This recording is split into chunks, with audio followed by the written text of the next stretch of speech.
Hey, sorry about the weird scuffle earlier. We're still trying to get used to StreamYard and everything, so just ignore the weird variety of technical difficulties that will no doubt go through as we journey through Crimson Arts. So there's going to be a lot of that.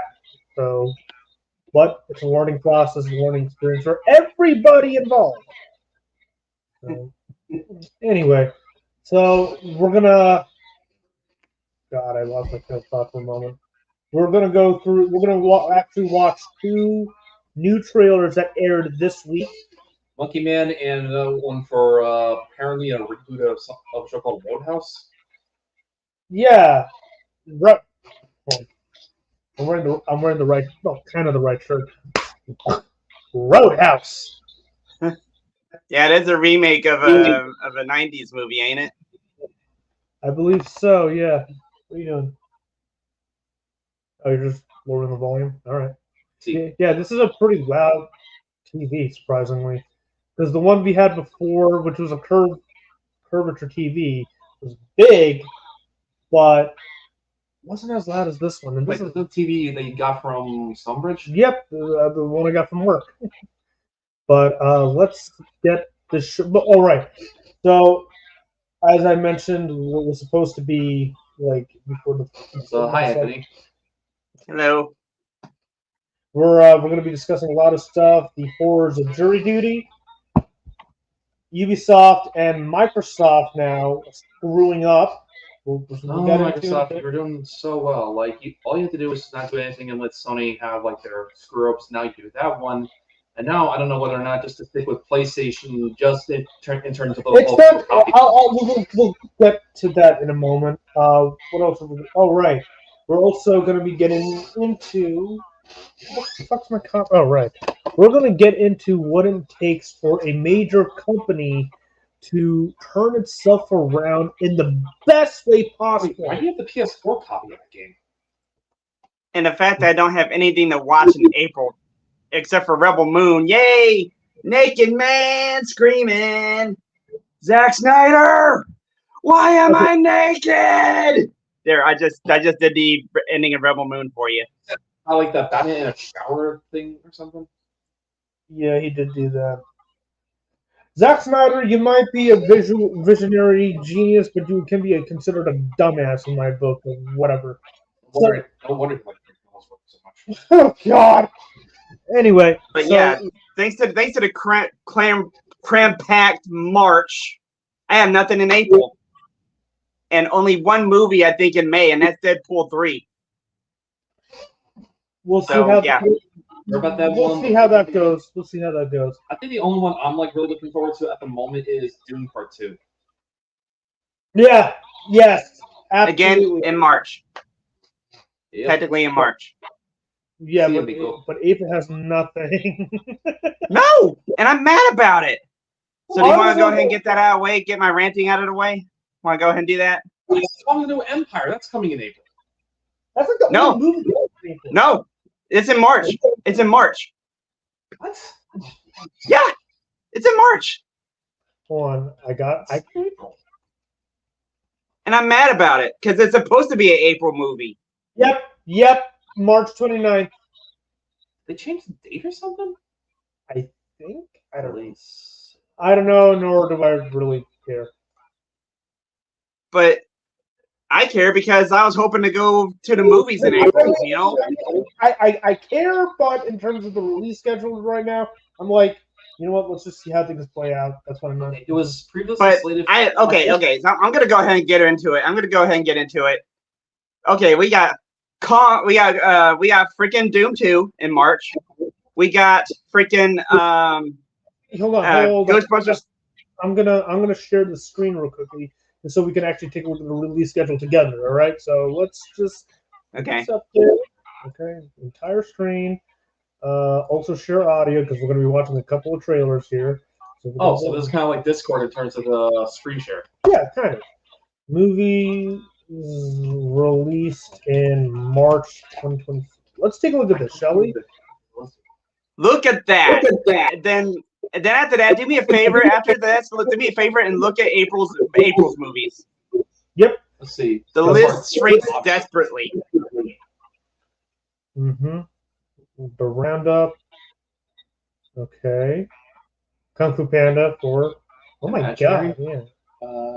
Wait, that, right. I think it's like a horror film or something. The Arthur the King. I don't know. June 0. Roadhouse, which we'll be watching the trailer in just a moment. Ghostbusters, The Frozen Empire. Jinx, you owe me soda! No. Oh. Okay. Limbo. Wait, is that Limbo? Isn't that based on... No. I don't know. Godzilla X Kong. Okay, so that's probably the end of it. Okay, now let's jump into April, shall we? As instructed by our good buddy, Captain Nemo. Close. Come on. Okay, we're in April. Someone like you. Fuck off. First Omen. Wait, what? I don't know if that's maybe Exorcist related, but no. Fuck this bullshit. Hey, Fallout. No, thank you. Sorry, I'm not a big Fallout fan. You can come at me if you want, but I'm not a Fallout fan. You know what I might want to try out is Fallout New Vegas, but I don't know. Rebel Moon Part 2. Okay. Really? That's it? Yeah. That's it. And that's why I want to rant this morning. Because thanks to this jam-packed March, I got nothing in April. You think except Civil War, but if you pay attention to the crap in real life with the Texas thing, that's technically a Civil War. I'm like, we don't want to live in reality. This is why we got on Disney's butt for. Anyway, let's see. Yeah, I don't want to even get into that can of worms right now. All right. Very, very fucking well. Oh my god. Yeah, I actually saw this trailer. You are going to love it, Raj. Okay, if you say so. Let me just try to get this fixed up here. So, what are you trying to do right now? I was about to say, you trying to reenact Spaceballs here? We're in now. Everything that's happening now is happening now. Now. What the hell am I looking at? When does this happen in the movie? Now. You're looking at now, sir. Everything that's happening now is happening now. What happened to then? We passed it. When? Just now. When will then be now? Soon. How soon? Okay. Soon. All right, here we go. This is Monkey Man, but what a shock! Universal. Let's do this. What's on my please? Close your eyes, and you will find yourself. When I was a boy, my mother used to tell me a story of a demon king and his army. They brought fire and terror to the land. Until they faced the protector of the people, the white monkey.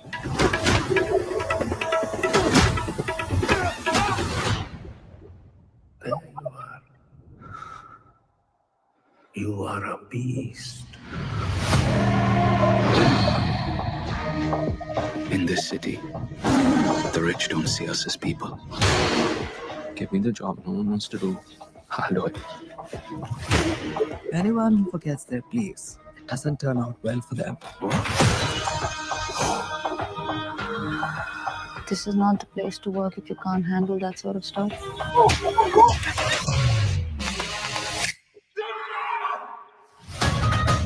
Every day, I've prayed for a way to protect the weak. I've got an answer to every prayer. I call her Nikki. Minaj, big bumper, nice and nice. Boogie.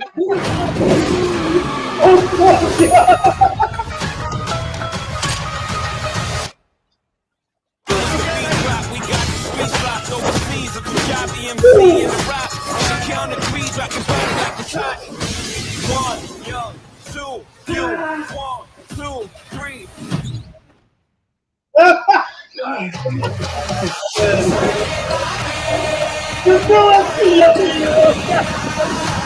need to fight for your mother, for all of us. And there will quietly soul, my son. Don't call me son.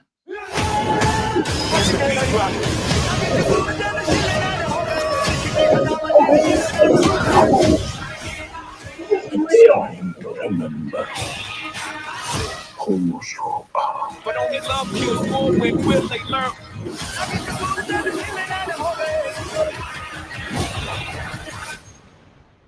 Just one small ember can burn down everything. Mario. Ladies and gentlemen, are you ready for a fight? 1, 2, 3.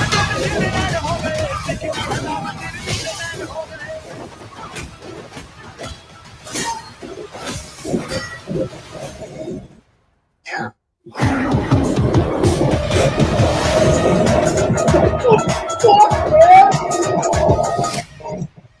Peel working on essentially a Bollywood action film. Basically, Bollywood John Wick, But this Yeah, time pretty they- much. which I'm not bad.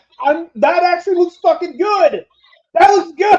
I've actually never seen Slumdog Millionaire though. Is that any good? It is. It actually is a genuinely really good movie. Jordan Peele actually shocked me because I thought he mostly did horror Guy has range. What can I tell you? films. Then he did, actually was able to do pretty good with sci-fi with Nope.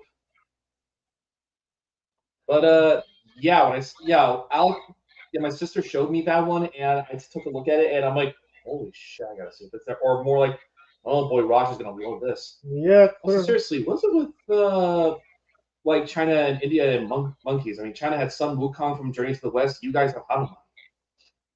It's a pretty powerful animal. What can I tell? There's a franchise called Planet of the Apes. Good points.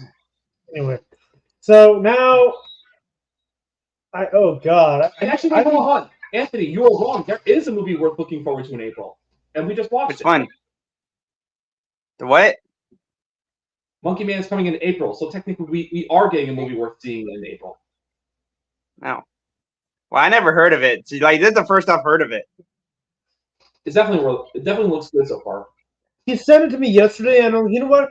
Let's actually watch this for today's podcast. I'm like, that actually looks good. Okay, now we got the first official trailer to. So is this like a theatrical or like an Amazon Prime movie? Or? I think it could be just Amazon Prime only. Let's see how it looks though. Or maybe it'll be like a simul release or something. I've seen some films do that. Yeah, so let's see. Let's go with this one. Prime. Yep. Start. Do you have insurance? What? Your coverage good? Like, you have dental? Oh, haha. Is there a hospital nearby? Is it, like, too far? About like 25 minutes, I'd say. I just slapped you. Are you all right? What?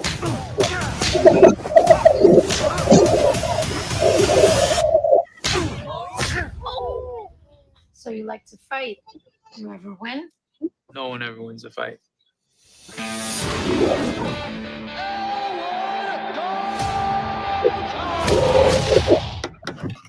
He's always been a buff actor. This ain't the Holiday Inn, pal. I'm moving. A friend of mine suggested I come talk to you. I own a roadhouse out in the Florida Keys. Lately, it's been attracting the wrong clientele. I can pay you good money. Judging by your car, you need that. Well, I like my car. Think about it. Oh! Elwood Dalton, big fan man. Okay. Under his shirt.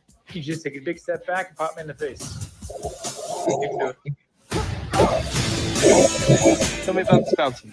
Yeah, it's all nice, like he's Mr. Rogers or something, but then he'll haul off. Really interesting guy, overall. Brand wants to take the roadhouse away from me. He wants to build some resort. I should warn you. People have a certain way of getting things done around here. Hey, fellas. Looks like you're having a smashing night. Okay. I got a tip for you. Don't let no one get this close. Come on, bro.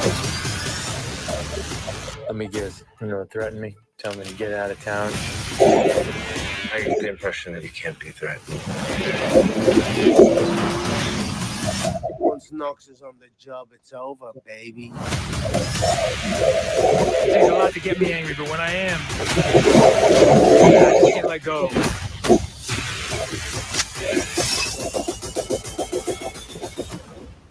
People seem a little aggressive around here. Is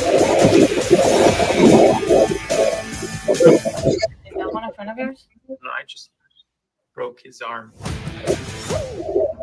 It's already down a point. It's already down a point already. On my score. Because it's Amazon Prime, not in theaters. That's already down a point. It's already a 9 out of 10 for me. Oh. Well, we'll see. First up, I need to check something real quickly. Let's. That actually was kind of promising. Also, is it me or like more action movies actually popping up? I'm not talking like superhero films. I'm talking like just like good old fashioned action films. I really think what started it was Bullet Train. And no, John Wick. I think John Wick is what started the action craze. It is John Wick. It's plus honestly, at this point, especially with how yeah. I think it's essentially like so many bonds from superhero films. I think it's probably best to just kind of like just lower the budget a little bit and just kind of stick to like action films like those ones now. I mean, Monkey Man and Roadhouse is pretty promising so far. Yeah, especially since it's directed by Doug Liman, who did Edge of Tomorrow and The Bourne Identity. Oh God, no wonder I loved that movie so much. And he actually did a lot. He did Bourne Identity. He did Mr. and Mrs. Smith. He did Jumper with. I mean, okay, I'm gonna be honest. I know that's not really a great or even good movie, but it's not bad. It's not that bad. Plus, I had a pretty cool fight scene between the two characters, and plus, because of the fact that the main character in that is played by Hayden Christensen and the villain is by Samuel Jackson, I kind of think it as Mace Windu coming back for his revenge. Oh, and speaking of Jason Bourne, there is a Star Wars connection here. How? Tony Gilroy.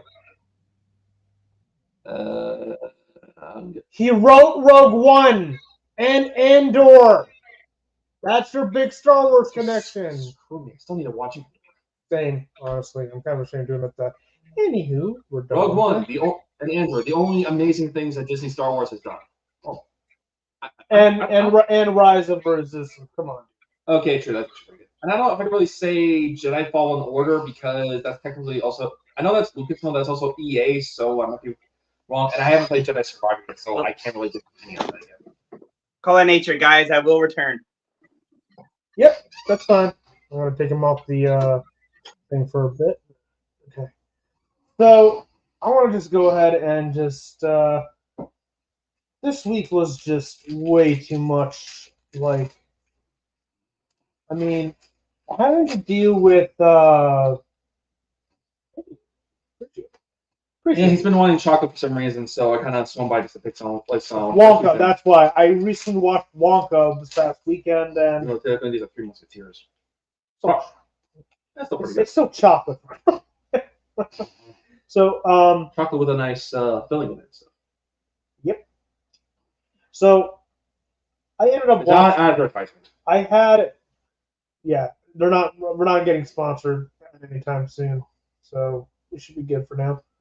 Oh. What? Oh, that's actually okay. So, this week was my first ever jury trial. I'm not going to talk about the case itself because, to be honest with you, I completely forgot what the case was about. It was supposed to be a civil trial, but jury service is a there is a positive and a negative side to it. On the positive side, you are contributing to society in a way. You know, you're serving your government as a civil servant. You know what I mean? But there are a lot of downsides. First off, you take me away from my 8-hour job, which could be a pretty decently sized pay, right? In order to tell whether if a fucking moron committed a crime or not, or committed an offense or not, or misdemeanor, and get $5 per day in return. I think you said you got $10 a day. No, like because I had 2 days. Okay, so it was $5. Yeah. I know. I asked my dad about that part because he probably knew a little bit more about that type of stuff than I did. So he also said I think it was like $5. So I guess that's pretty accurate. Yeah. Big. You need to compensate your jurors better. Like, I was genuinely pissed off. Thankfully, my personal job compensated me for my jury service, so they're gonna pay me. Thank God. I'm still annoyed by that, but yeah, it'd be a shame if they didn't do that. That would have been like really bad work ethics. Yeah. Which, and I'll say this, I actually had a similar thing, I think about a year or so ago, but I don't think I actually ever ended up like doing the thing in general, just because I don't think my number was called. So I kind of got off the hook. Lucky bastard. What I had to go through, well, I had to fill out a questionnaire, and I had to show it like thankfully. Or something? What? You're looking for like the green paper? It probably answers. Okay. What happened was, thankfully this was all virtual. No, actually, come to think of it, it's not thankful at all, because you have to be 100% certain that you're not going to get called on or not still, and you have to be down there. I did not do it here because this is where I work essentially for CA. This is my job, right? Downstairs is a little bit more quiet. There's not much sound compared to up here. Like here, you'll hear pretty much anything, right? What are you, the fucking peanut butter baby? What? God, how come you've never heard of peanut butter baby? I'm not familiar with that. Or maybe maybe just show me a picture. Maybe I'll help jog my memory.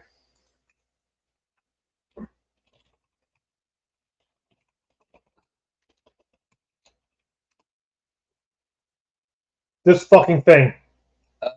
Yeah, I don't think I've Not a commercial. Does it feel good? Yeah, I don't think I ever saw that one. A lot of peanut butter. Hope he enjoys jamming out. The door's right there. You know, you can go. Yes, it's a very nice door. No. What? What the fuck? Oh my! Why? What is? How old is that video anyway? This is during the fucking Vine days, so who knows? Oh, Vine, how we missed thee. So yeah. So okay, what happened with me was I got the green card, and I did the questionnaire like weeks ago. And believe it or not, this actually happened pretty much like as soon as we got back from Florida. I was just checking my mail, and I'm like, oh god damn it, jury service. So I immediately went ahead and did the questionnaire, right? And just roughly a week prior, I get a notice saying that this is going to be a virtual jury selection. Virtual, meaning Zoom and all that. Which, okay, fine. I decided to see if this is worth my time, if it's like, you know, if I'm actually going to get selected, which thankfully I wasn't. I wasn't selected for the case itself, but I still needed to be, hey, there we go. I still needed to be, welcome back, Captain Nemo. Hi. God. I still needed to be on the call for both the orientation and then the next day's jury selection. And let me tell you, first day wasn't too bad. It was roughly like an hour and 30 minutes of orientation, like explaining how the process is, and like you need to be thankful that you're serving your friggin' judicial system. Fuck it. You're giving me $5 per day. Shut the hell up. Okay? Anyway, so after that, like you should already know, I did end up doing a 6:30 p.m. stream on Monday, playing some Cyberpunk, and I thought, you know what? Let's see how the next day is gonna go, because I actually ended up getting the email that you've been selected for virtual jury service.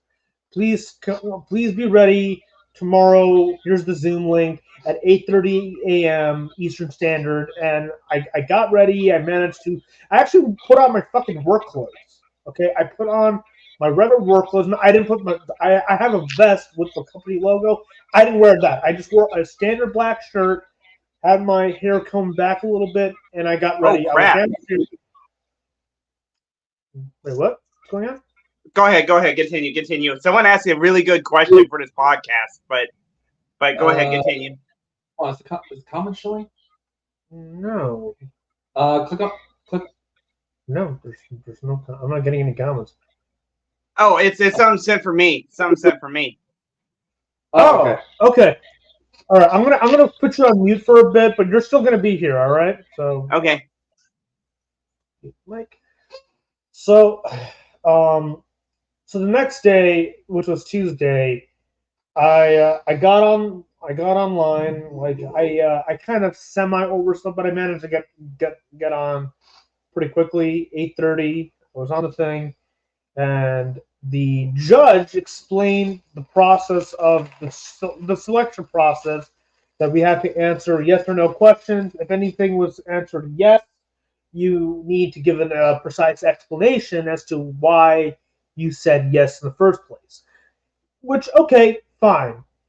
And I waited from 8:30 till 12:30. 8:30 to 12:30, just to see if I was going to get selected or not. Okay? And so, all right, whatever, right? 8:30 of my life being wasted doing absolutely nothing. I decided to end up playing some fucking Tetris via another page on the computer downstairs. I played some fucking Tetris. I played some. It's just probably playing in your head during the whole thing.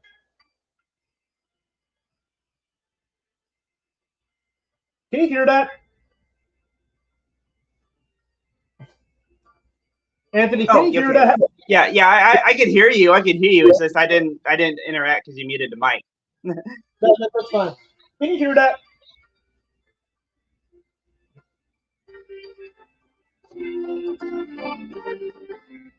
Yeah, I can hear it. I'm doing the Monty Python intermission thing, essentially simulating what he had to wait for. Oh.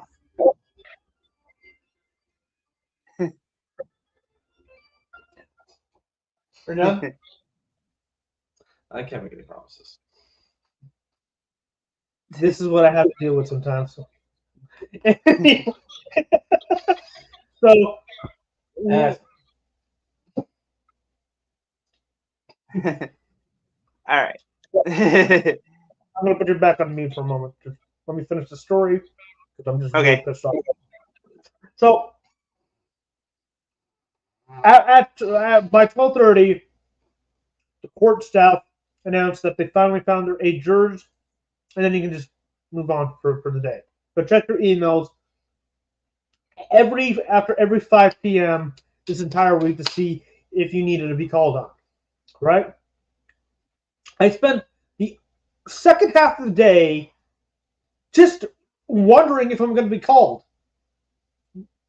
only to find out that I don't have to be called at all. I'm still confused by this whole system. Like, what do I do? You know? Why are you being so fucking vague? You know? Plus, not to mention, there were like 48 people on the call, and I'm like, mm-mm. Just no. Just fucking no. This is how you lose people with your system. It's all bullshit. All of it. Thank you.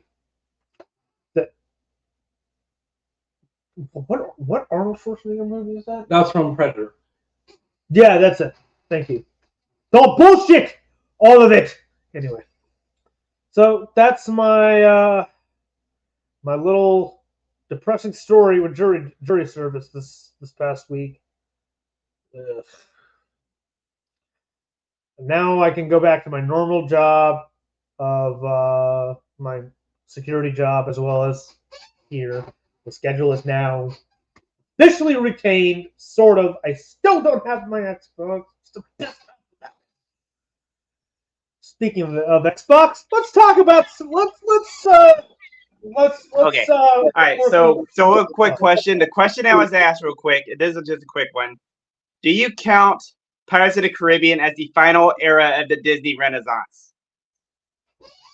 What? That's a good question. Yeah. I'm confused. Isn't Pirates of the Caribbean live action? Yeah, but the Disney Renaissance was back when Disney focused on entertainment and then focused on any political nonsense. Are you talking about like the first Pirates of the Caribbean, or at least up to like At World's End? I think it's up to At World's End. You know, like when there's like the trilogy of films. I feel like the last time they actually peaked with, or were at least decent, were maybe around 2012, 2013. I don't know about 14. I thought Big Hero 6 was just kind of okay.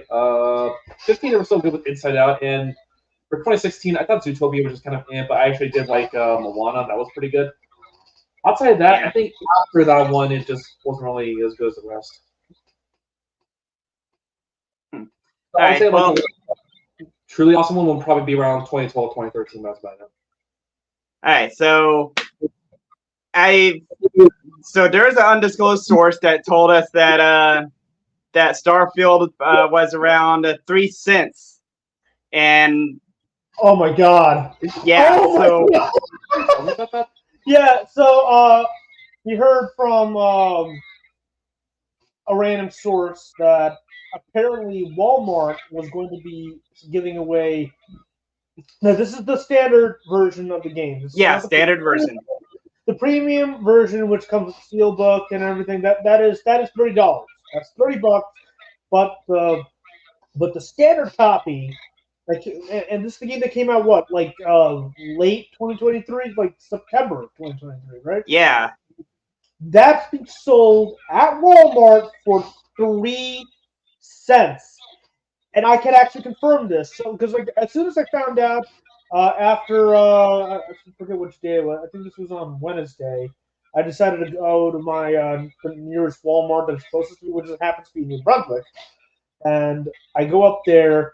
And I did see the price tag. It did say 3 cents. There wasn't any copies because apparently they all got recalled. Which, whatever. Who cares? It happened. I was like, you know what?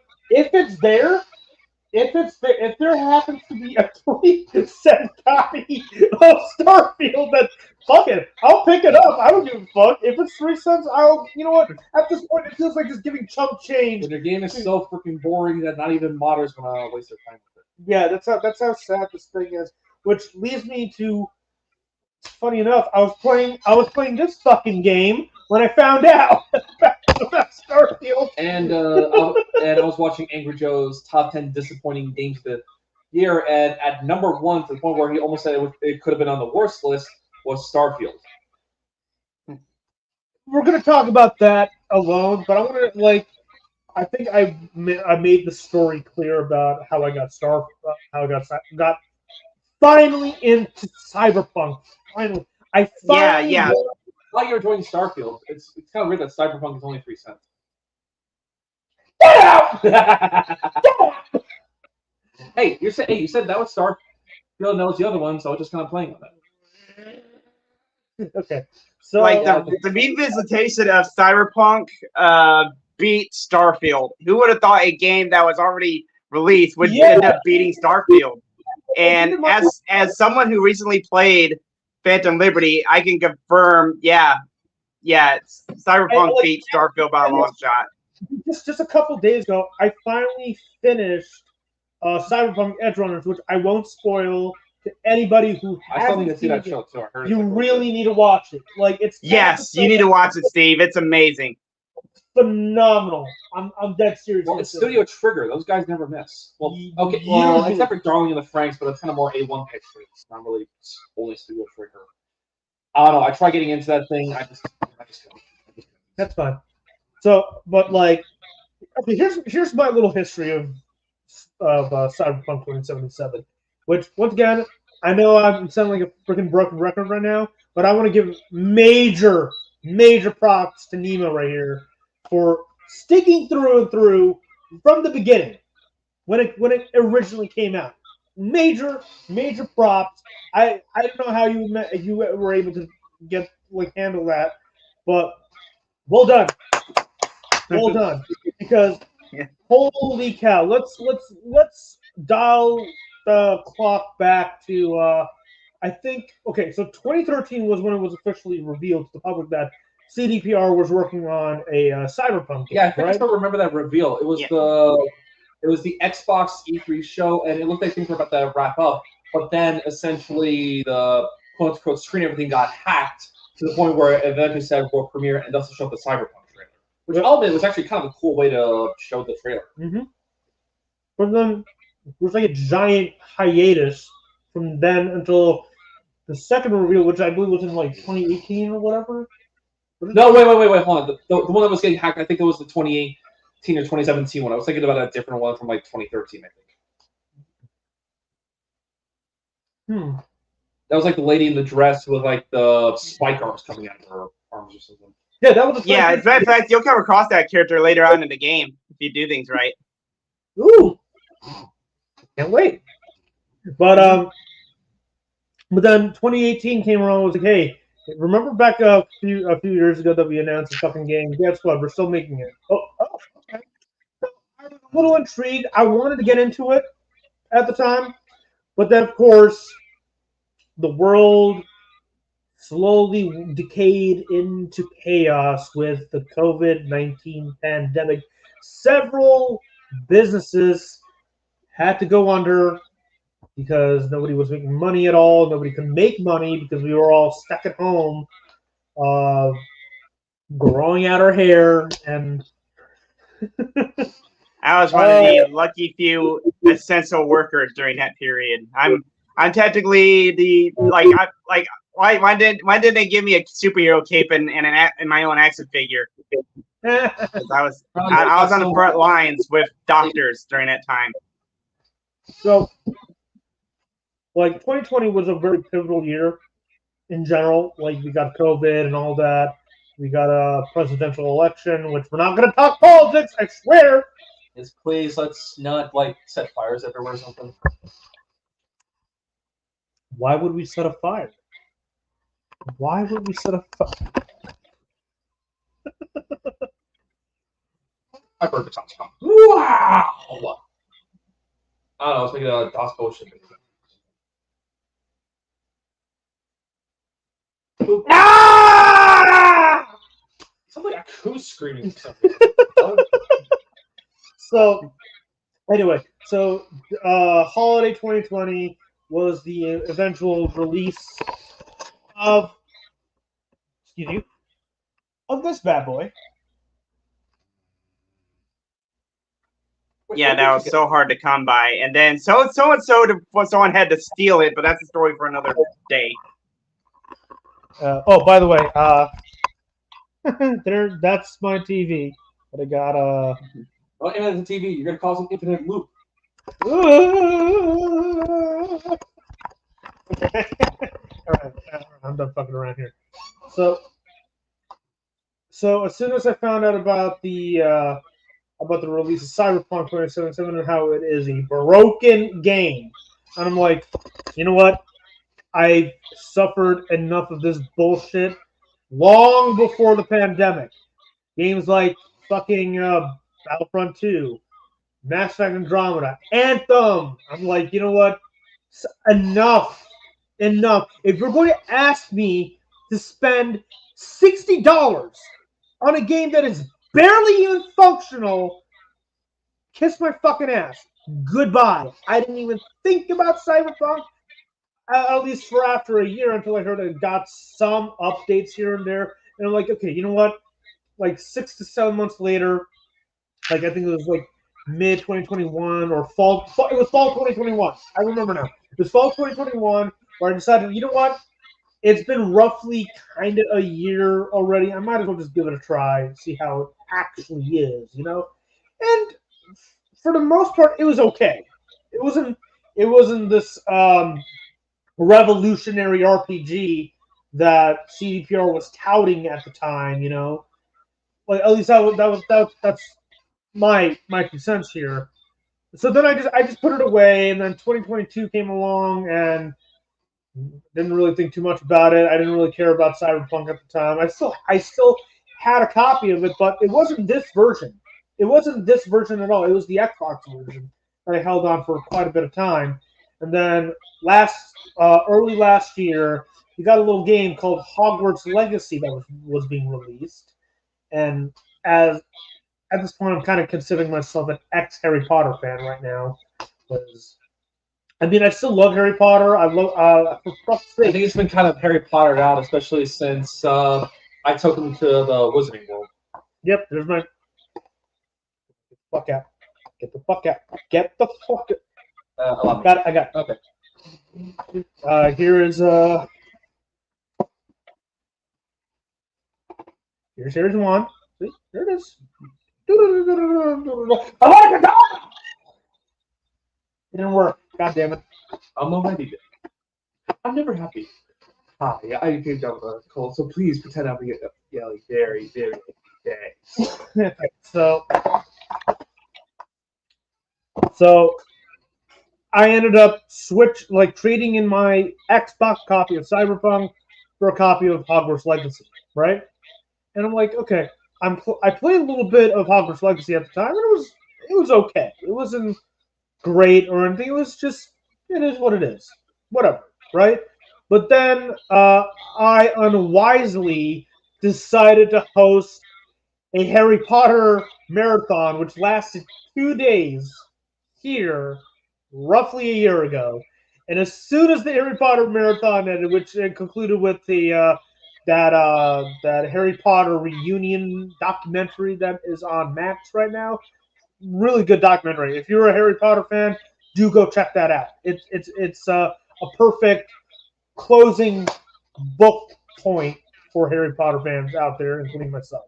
Right?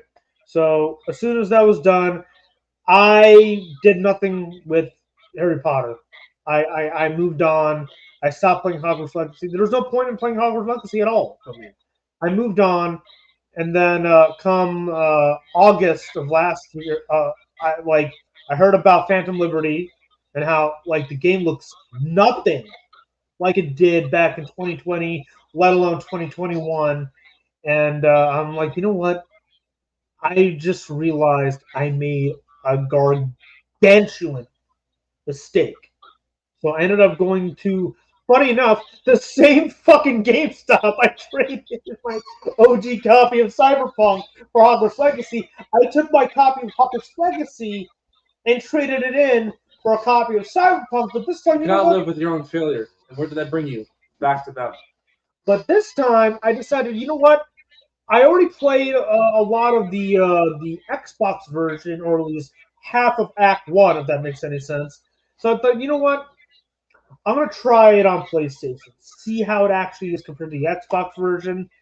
And keep this in mind, I have never owned a first-person shooter on PlayStation before.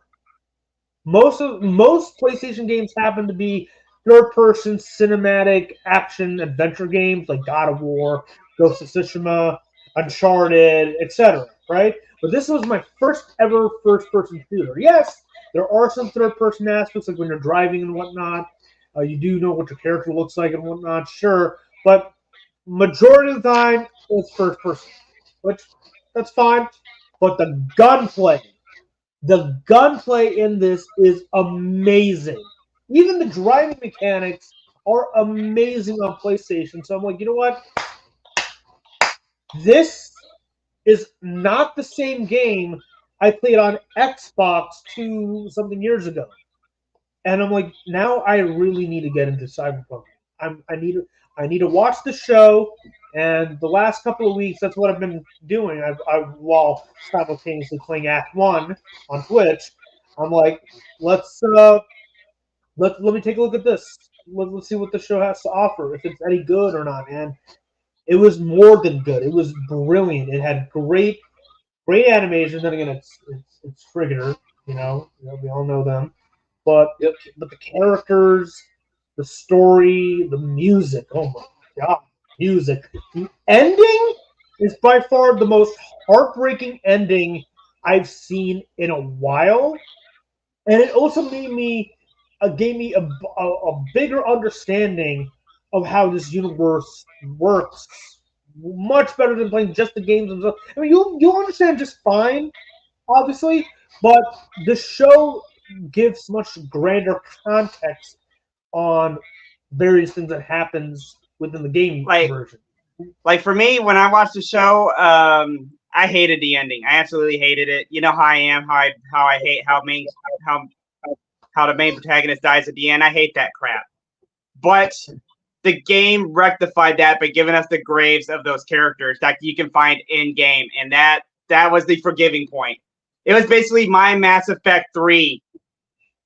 Just like how Mass Effect 3 fixed everything with the Citadel DLC or that DLC, how it fixed everything for you, Raj.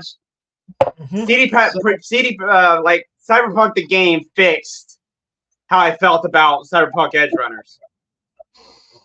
Like, yeah, it fixed it. And it also, I always thought that, people kept touting that CDPR, even you did, tout that CDPR was not like any game studio, that they honored their promises. And when I heard the news about how Cyberpunk 2077 was originally released, I'm like, you guys touted that these guys are unlike any other studio, that they can do no wrong.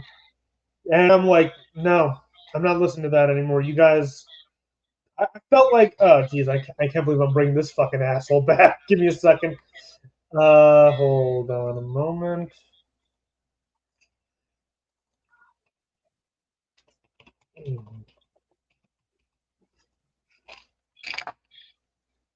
Okay, there we go. They betrayed me. They didn't keep their promise. They tricked me, and I don't care anymore. Yeah, that's how I felt. That's how I fucking felt about this whole Cyberpunk situation. I'm gonna play that again because it's too funny. They betrayed me. They didn't keep their promise. They tricked me, and I don't care anymore. In fact, that really goes to show you how I feel about majority of the games industry in general. They tricked me. They didn't keep their promise. They made me a fool, and I don't care anymore. That's why I created the motto "Silence equals success." For example, the Indiana Jones in the Perfect Circle, or the next circle, or whatever the Indiana Jones Circle game. We didn't know anything about it, and the fact that it's coming out this year, that gives hope. There's nobody hypes up. It has no hype. I use the other one just so it doesn't cause any noise. You're fine. Go ahead.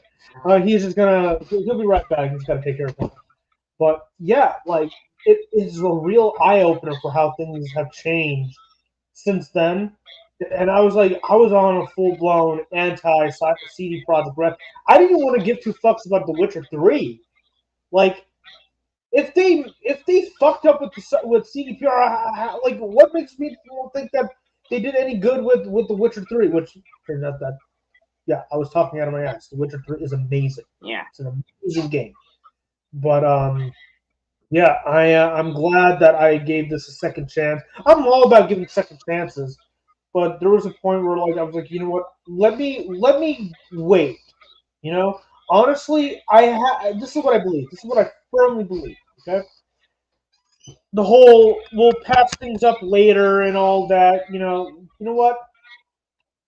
If a game is released in a poor state and the developers make a promise that they're actually going to fix the game post-launch or whatnot, let it happen.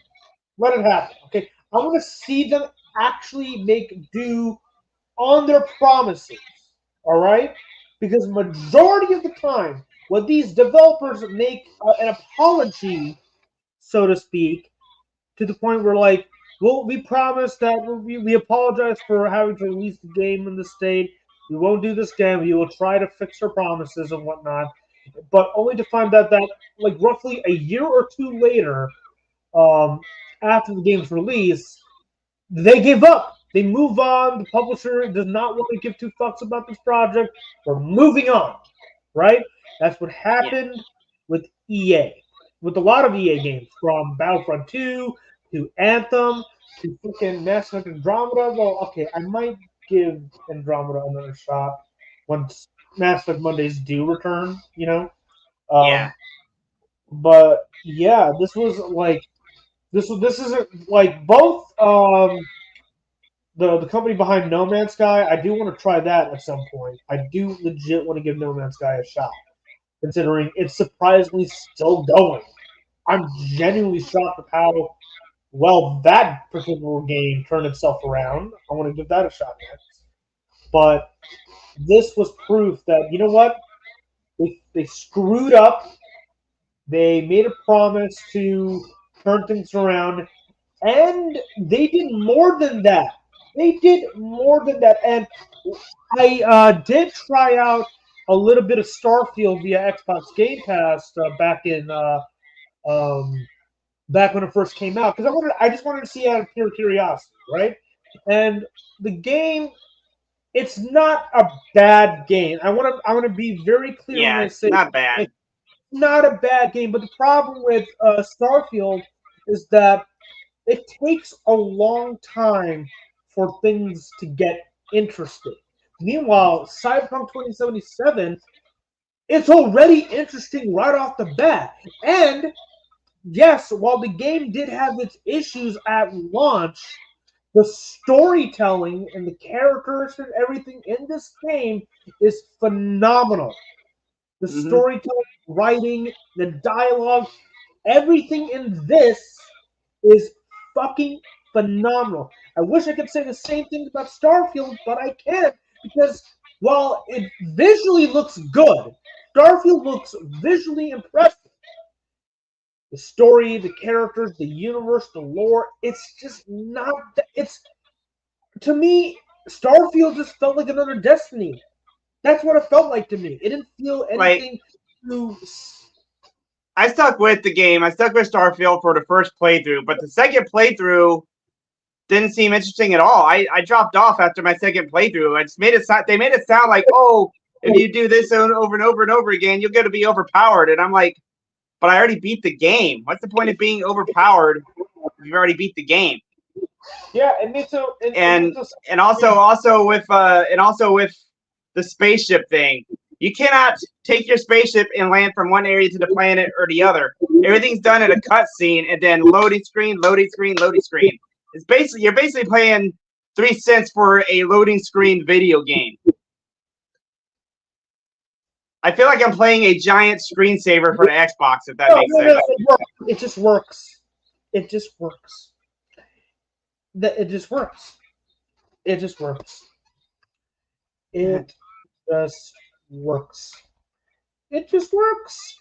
Todd Howard, it just works. Todd Howard, it just works. It just works. And one of the great things about having a fully dynamic game engine is all of this just works. It's not, I'm not kidding. The generators will power things through switches that require power, lights and other items, and then you run wires that connect them all, and again, it just works. All of this just works. All of this just works. All right, Todd Howard, tell me how this works. How come I had such difficulty building my own spaceship, and how come I had such difficulty building my own civilizations on other planets? You have to get all these different resources that I know nothing about to go do that fun stuff that he just showed off. I wasn't able to do that. I'm mentally disabled. I don't know how to do farming and crafting and all that crap. Just give me a gun and a spaceship, and I get rocking and rolling. That's me. Total Boba Fett here. Yeah, I'm not Matt Damon from The Martian. Come on. Yeah, this is where this comes into play. I will say Cyberpunk, it's like, to anybody who's never played Cyberpunk before, Cyberpunk is easily, it's it's Fallout if it's good. Not a yeah. I said this earlier. Anybody who's watching, you can come at me, call me out, but I will say this: I am not a Fallout fan, and I don't really have any particular care for the upcoming Fallout series, which I believe is supposed to be on Amazon. Is that an Amazon show? Yeah, it's an Amazon show, just like Roadhouse. And I really think if this continues, this really will be the downfall of theaters. And I don't want to think that way, but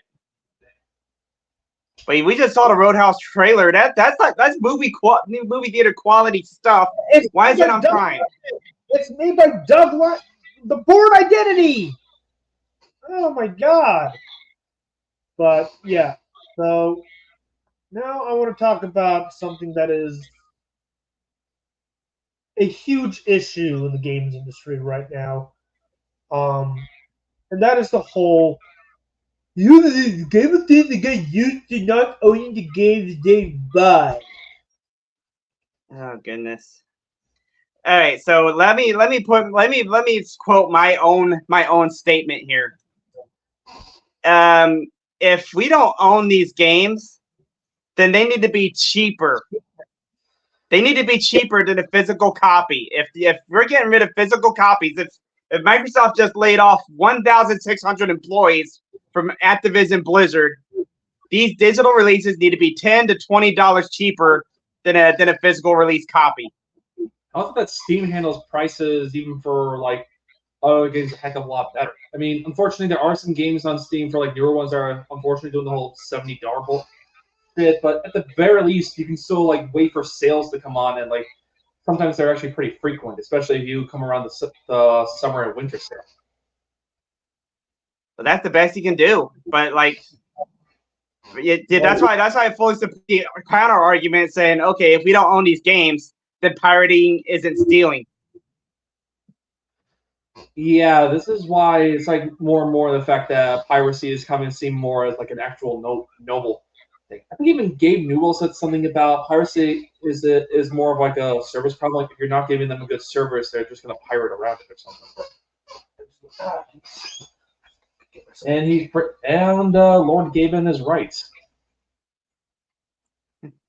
Yeah, I do a lot of PC gaming. Yeah, he is the the PC master race sucking bulb. Okay, I'm done. Oh, sir. He's pretty tall. Cheers, by the way. So yeah, like Ubisoft and Xbox, not Xbox, sorry, Microsoft has touted that whole. And like, yeah, you're right. Games either should be cheaper, or we'll probably just resort to fucking piracy. This is why I keep this. And honestly, I don't know what Sony is probably thinking about some parts. I don't know whether or not honestly, I wouldn't be surprised if they somehow keep the physical copy thing going forward, and if the Xbox abandons it, I might see more people, or at least a good amount, just kind of sticking to PlayStation, because at the very least, they're going to still own their games along with Nintendo. I mean, I have my issues with Sony, especially kind of recently on some parts, but let's be honest, they still have a few things I still kind of prefer. Like, I'm just thinking about saying, I think the DualSense is a little bit better than the Series X controller. I don't know. Maybe it's just me, but I just don't like how loose the thumbsticks on the Xbox One and Series X controls feel compared to the Dual. Yeah, like you, and that's actually surprising. You were on the fence for the DualSense for a while. I mean, the only time I kind of use it is for certain like games on PC, but I just feel like it's a little bit trickier to aim on that one compared to like a dual set on the for mouse and keyboard. But I'm just saying, I thought aiming with a DualSense was a little bit easier than aiming with Xbox Series X because you know how loose the thumbstick. Another thing that needs to really that game studios, Square Enix in particular, need to calm the fuck down with, or just not even attempt to do so at all, is like hop on the most trendy, technical, advanced niche out there that in which they clearly do not understand how it works, but they're still gonna do it because it could make them money or not. Like they're still going after fucking NFTs. Wait, what's still going on there? Square Enix. They're putting their chips on fucking NFTs when majority of the planet has moved on from NFTs. Yeah, didn't that thing crash harder than when people tried to essentially use Argentinian pesos to accidentally break the TF2 economy? I have NFTs in my bedroom. They're called trading cards.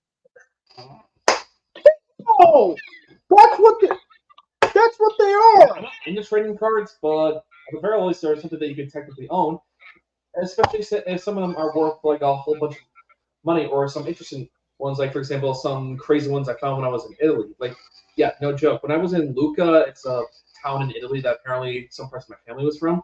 There was actually a lot of like geek and nerd stuff over there, to the point where there was like a bunch of comic shops with like comic books, manga, and European comics. And even during like some like small market shops, they actually have some Pokemon trading cards. See, I'm happy with those. I don't own a single NFT. Not a single one. I mean, even this guy actually got like a couple Italian Assassin's Creed comics. Yeah, it's right here actually. I mean, even one thing I saw there was an entire like huge box thing of Crisis on Infinite Earths. There we go. Yeah, so this is all Italian, so I can't even read it right now. Si, signore. Yeah. Yeah, he's ever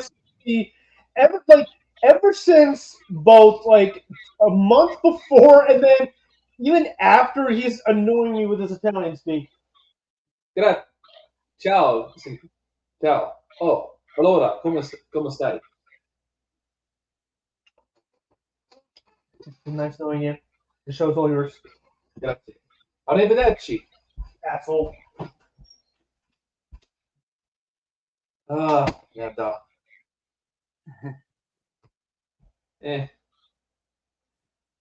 Lui sei un pazzo. Lui sei pazzo. Okay, you can come back now. Yeah, I don't know Italian. I know Japanese, and I'm slowly learning Spanish thanks to my girlfriend. Mucho bueno. Yo hablo español poco. Yo quiero Taco Bell. No Taco Bell. Dang it.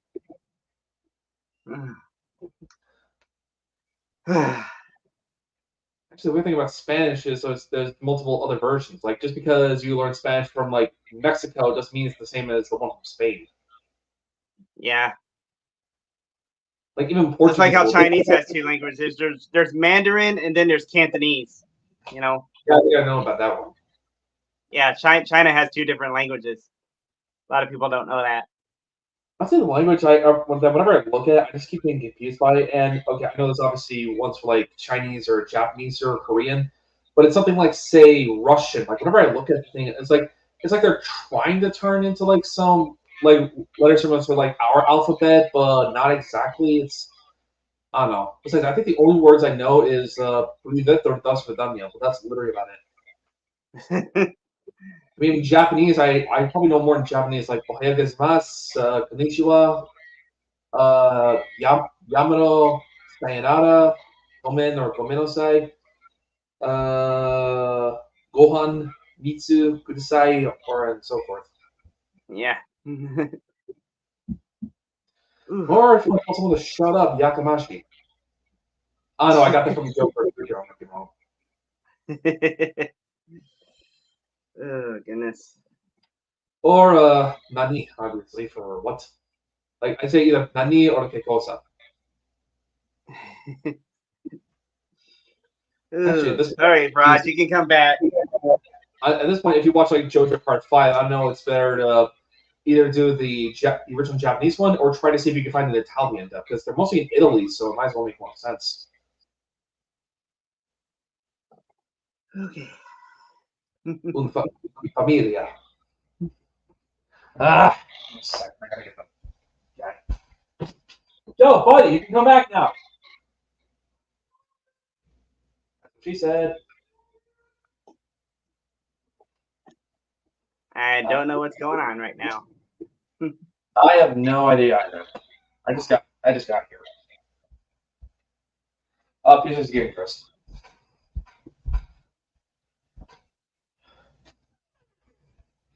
Why do you look like you're trying to be a hacker? I guess I am one. No, it's getting a little chilly. Oh, I'm not getting chilly. You're an enigma. Sorry about that. I actually had to go to the restroom, so. Yeah. Well, Mrs. Doubtfire said it herself. It's a call of nature. Oh yes, it's a call of nature, my dear. Amazing scene. Get that off! That's the Batman one? Yeah, it's the Batman. Now get it off. Surprisingly, I get it off. It looks good on you, actually. Not gonna lie. Let's see. Is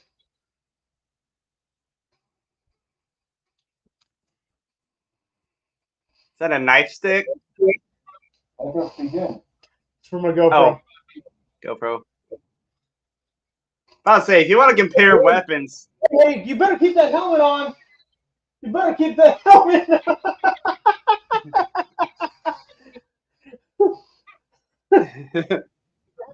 You first.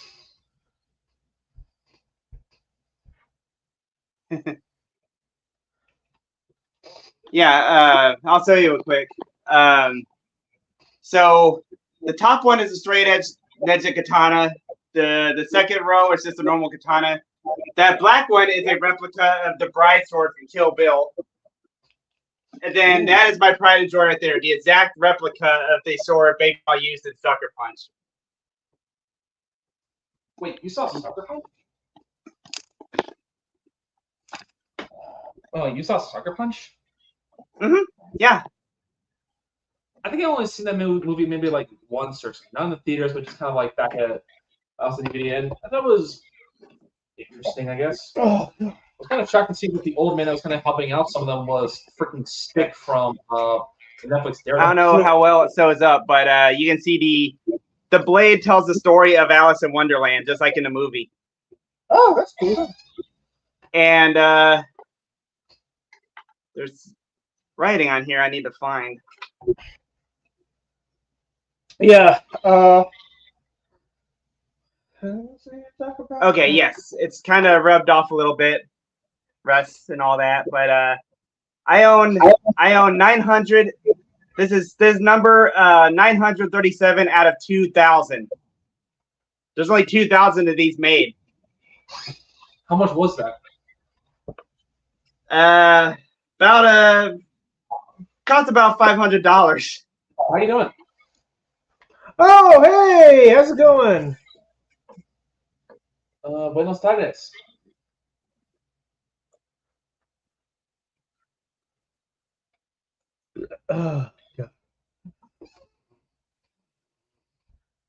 I'm good.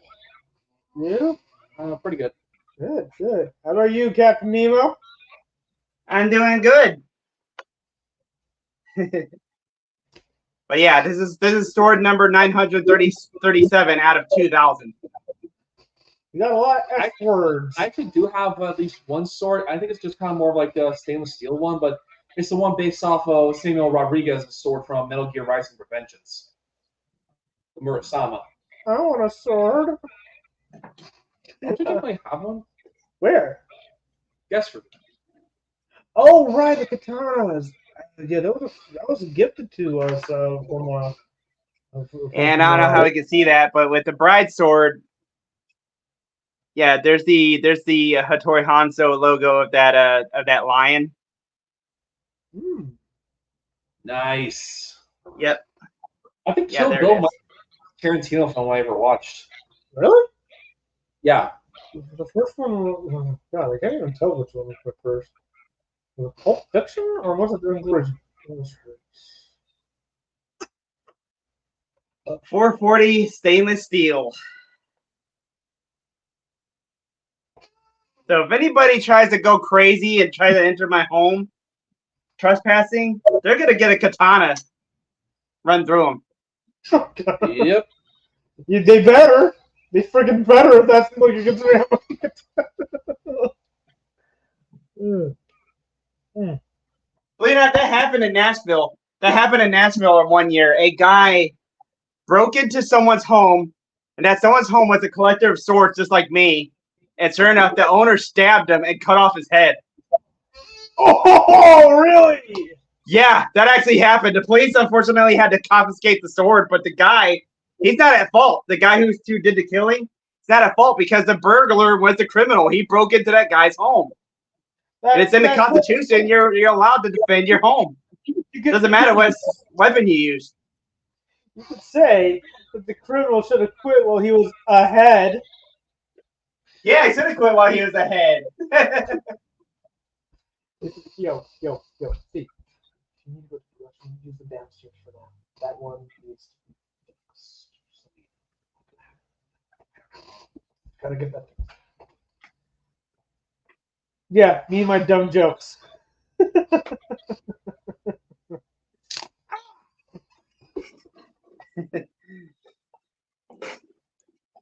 Okay. But I thought that was an awesome story. It's like, yes, props to that guy for defending his home. All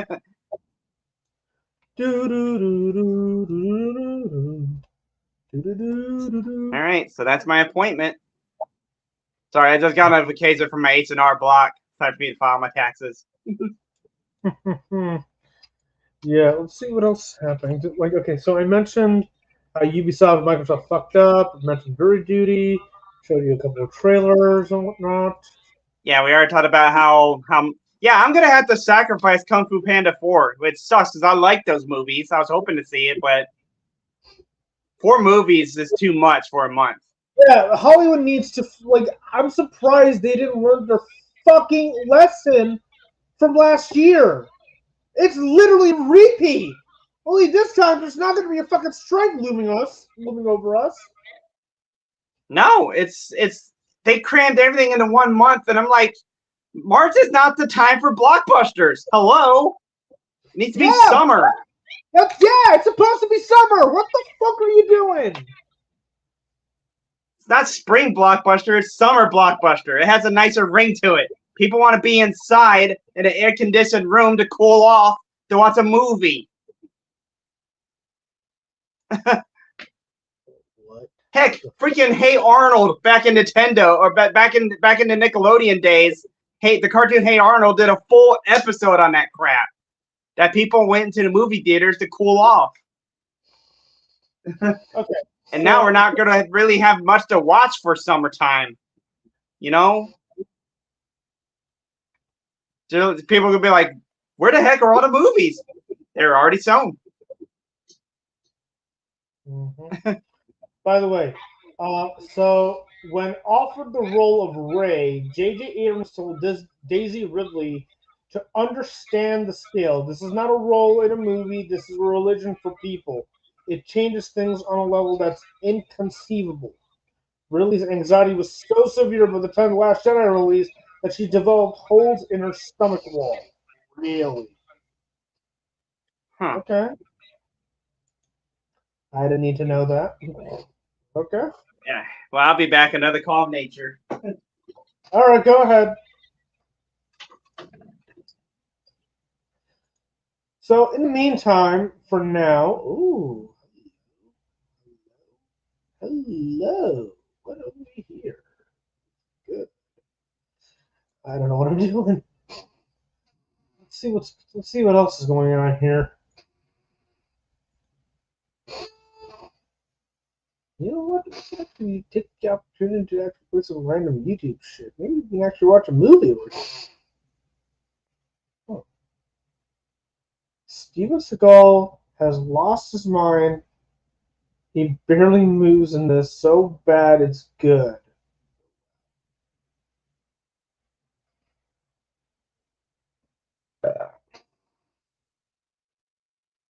Right! I completely forgot. Oh. Okay.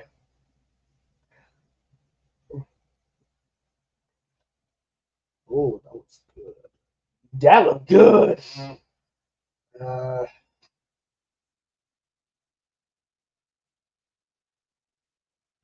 So we're still essentially going to be waiting for Angry Joe's top 10 worst movies, not worst games of 2023. He did his top 10 best of lists. He did top 10 disappointing, which, as we all know, was Starfield. But we haven't gotten the worst of it. That's gonna be entertaining to say the least.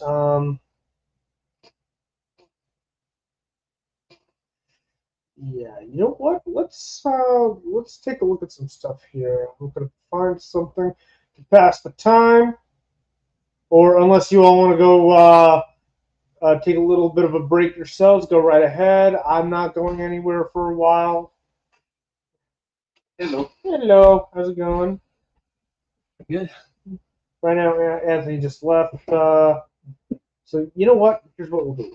We're gonna go through the top 10 best and most disappointing list from Angry Joe. Give our 2 cents on each. They're usually like an hour video though. We'll just take a look at the list then. You don't have to look for video. You just look at the list. Let me see.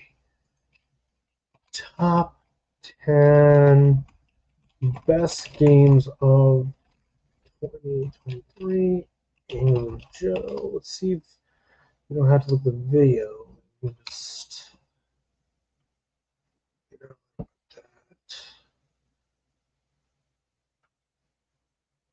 what?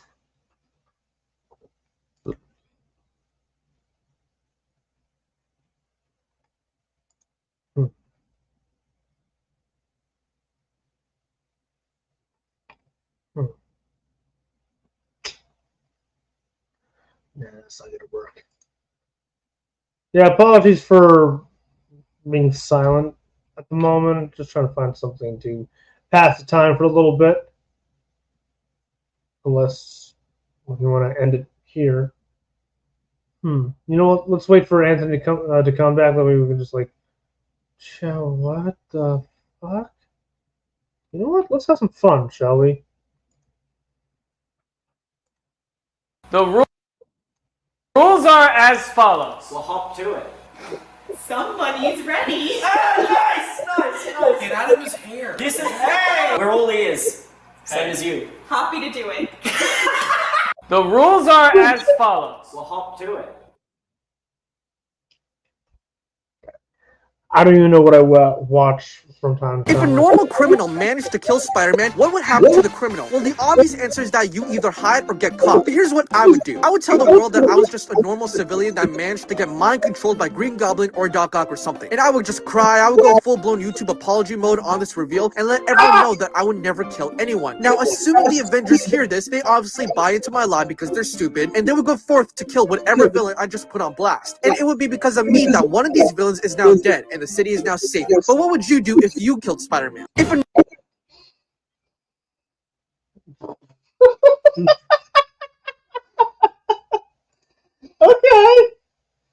Okay. Hey, Steve, you like Oreos? How is Steven Seagal still getting work? Who the fuck knows, anyway.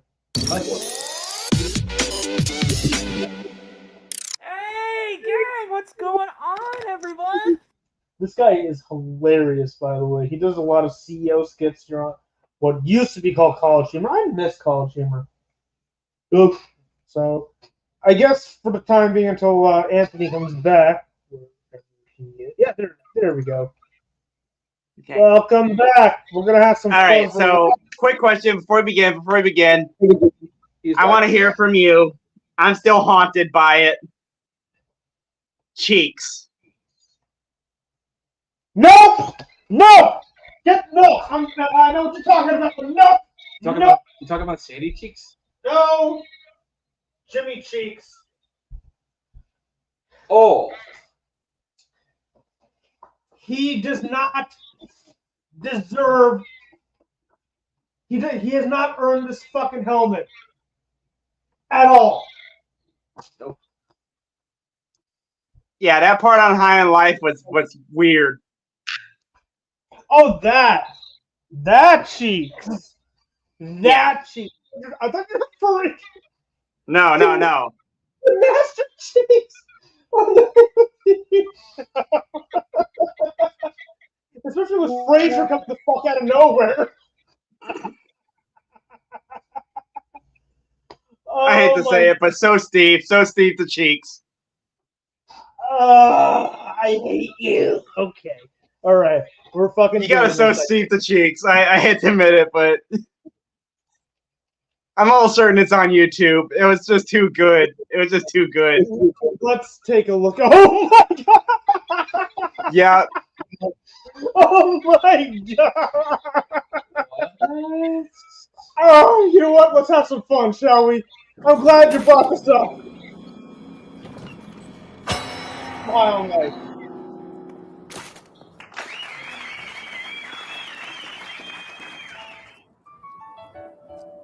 Making your way through a cave to a butt takes everything you got.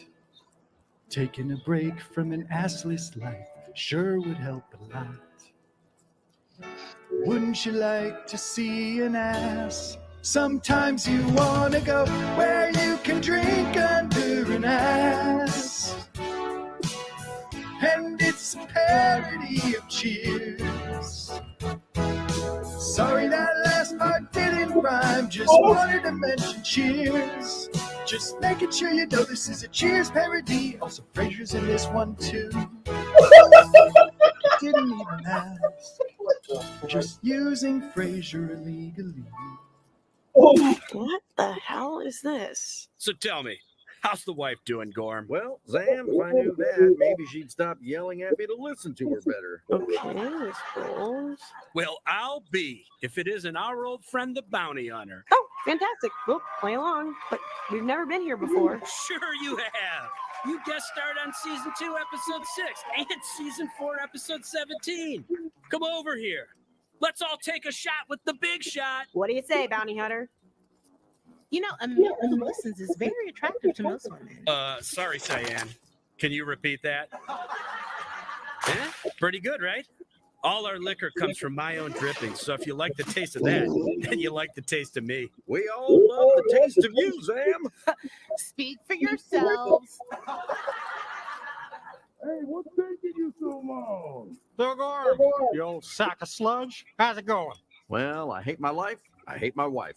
But at least I've got a little tife. What's tife? I don't know. I just wanted to sound like I had something good going on. I hate my wife. Listen, my friend, we just got to do something to cheer you up. Bounty hunter, why'd you get up on the bar and show us some of those famous joyous dance moves of yours? Look, the bounty hunter's about to dance for you.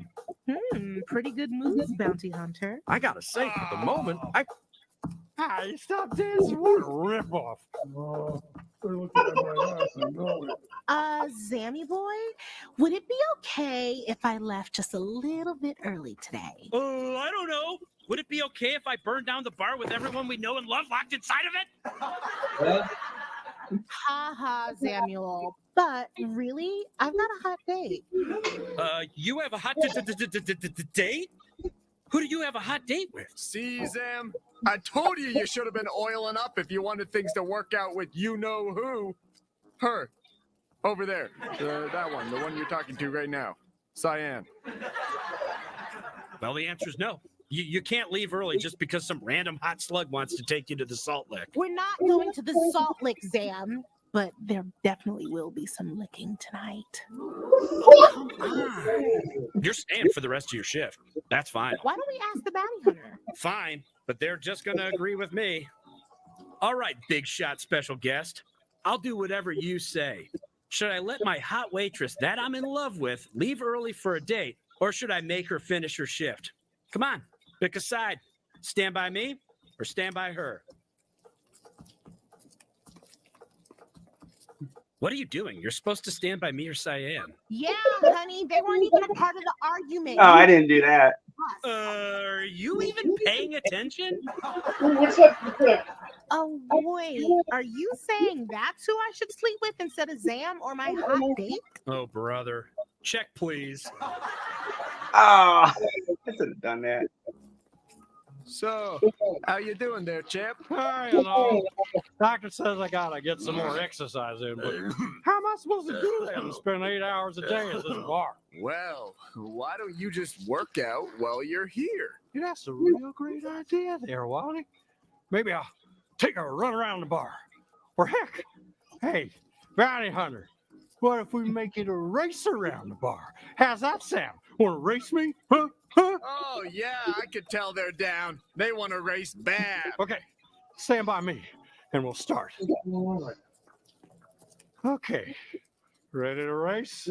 Let's do a lap in 3, 2, 1, go! Wow, look at you go. That's a pretty big head start over Blue. Whoa! Wrong way. You went the wrong way. Wrong direction. The lap was supposed to be in the other direction, so you lose. Full disqualification. Loser. I'm the winner. I fell for that too. I fell for that. Okay, you're making me nervous. Still being down there and all. Why the long face, Frage? Oh, no reason. Why is everyone at my bar always so sad? Does this place make people sad? What am I doing wrong? Is it me? Hey, bounty hunter, come over here real quick. I've got a great idea. Frazier, don't listen to this. Oh, don't worry, Wally. I can assure you I've never paid attention to a single word out of your mouth. Suit yourself. That sounds Okay, not bounty like hunter, Kelsey. here's the plan. Not I'm a Kelsey. pretty dirty guy, right? Plenty of germs. Well, would you mind crouching next to me for a second? And then you should get all my germs, go over to Frazier, and give him my germs. He hates germs. He's gonna flip the fuck out. Great. Now crouch next to me and get all up in my... yeah, there we go. That should be enough germs. Look at you. You're covered in germs. I love it. Take him over to Frazier. Take what to me? Nothing. Why, am I mistaken? Or have you brought me a batch of disease-ridden germs? Yes, you have. Delectable. What a treat. What a delicious, delicious treat. Thank you, bounty hunter, and thank you, dear friends. I thought everyone had forgotten that it was my birthday, but this present proves that that was simply not the case. Yeah, for sure. That's why we did this. Yeah. Happy birthday, bud. All right, everyone. Last call. Finally, this night felt like an eternity. Oh, come on. I'm not that bad. I wasn't talking about you. I was talking about Gorm's endless prattling. Hey, I got lots to say. You'll talk to me, won't you, bounty hunter? Yeah, you will. Come on over here. I just realized you've never introduced me to all your friends. Let me meet them. Oh, hey there. What's your name, little gun? Hey, I'm Harper. It's an honor to meet someone who can drink as much as you. Reminds me of my old war buddies. We really knew how to get shoisty. Memories. Were you in the military too? No, but my wife says talking to me is like going to war. Got any other guns I can meet? Ooh, I like the look of this guy. Wow, that's so kind. I really wish I could say the same thing about you. Yeah, you're but you Kelsey look Paul. like shit. But that's okay. Some people gotta look like shit so people like me can look good in comparison. And I really appreciate that. I don't know whether to thank you or be insulted. Okay, who's next? Hey there, lady. Well, hello, big fella. Roar. Yeah, I didn't expect it either, but I like what you're doing. I like what you're throwing down. I have a wife. I respect that, but I'm also willing to not respect it if you are. Let me think about it. Can I need another gun now, please? You son of a bitch. I told you I never wanted to see your face again. Listen, man, it was $10. $10! All of this over $10? I'll kill you, you bastard. Switch me out, bounty hunter. Switch to another gun. I'm scared. Well, aren't you a bunch of cuties? Ain't that the truth? Yep, when you're right, you're right. Hey,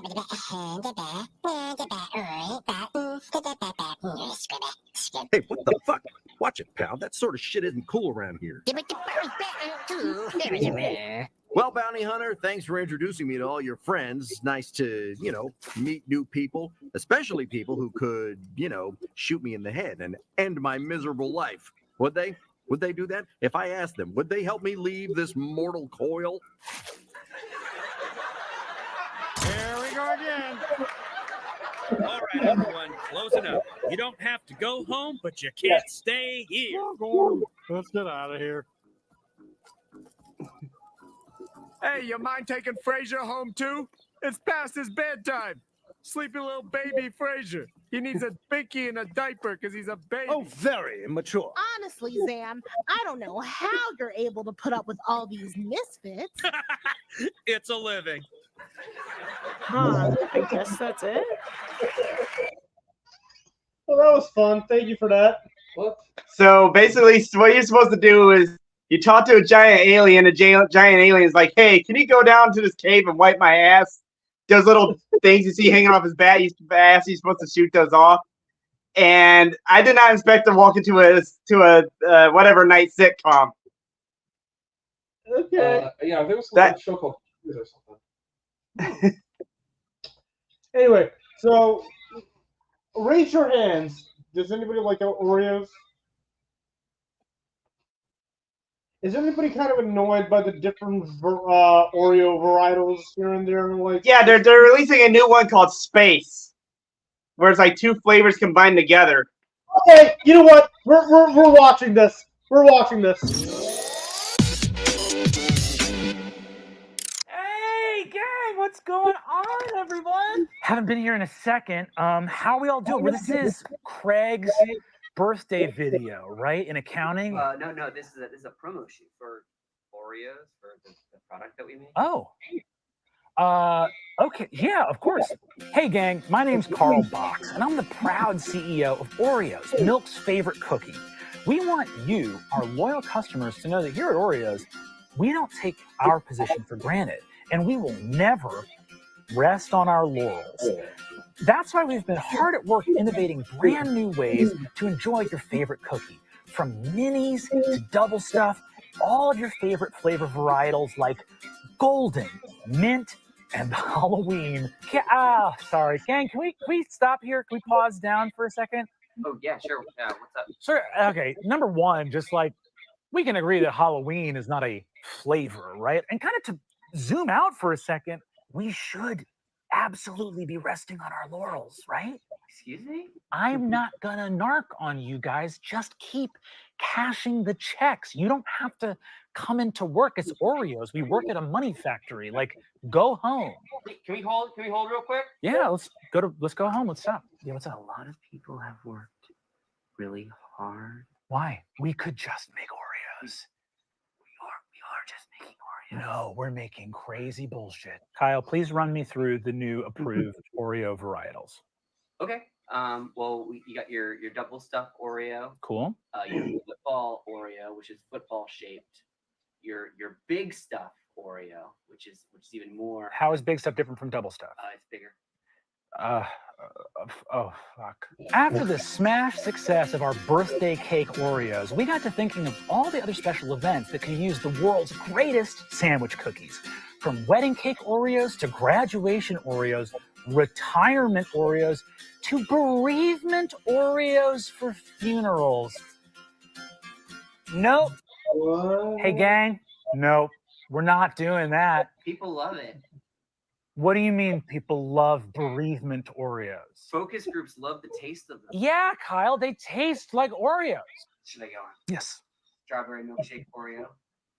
Strawberry Oreo. It's different than strawberry milkshake Oreo. You need to be able to explain what the difference between strawberry milkshake Oreo and strawberry Oreo is, or I'm going to burn the building down. So the milkshake, it has more of like a milkshake taste. Milkshake's not a taste. It's a consistency. It has the consistency of a milkshake, this cookie? No, it has the consistency Of an Oreo, right? Yeah. Our 4th of July Oreos were such a smash hit, we had to introduce our Civic Holidays line. Make sure to try our Smoky Barbecue Labor Day Oreos, our Caramel Memorial Day Oreos, ooh, smells cool, and our Green Tea Arbor Day Oreos, now with real wood. One for the mouth. What? I need you to be able to tell me what's wrong with this without me explaining it verbally. Keep going. Okay. Gluten-free. Hey, everybody wins there. Android Oreo. Android part like the phone. Chocolate Oreo. That's easy. They're already chocolate! I get it. You're losing your mind. We made the perfect cookie 100 years ago. And now there's no work left to do. I'm telling you, we did it. We won. Go home. Be with your families. Raise your children. Stop making new Oreos. Honest question for the marketing department. And I really sincerely mean this.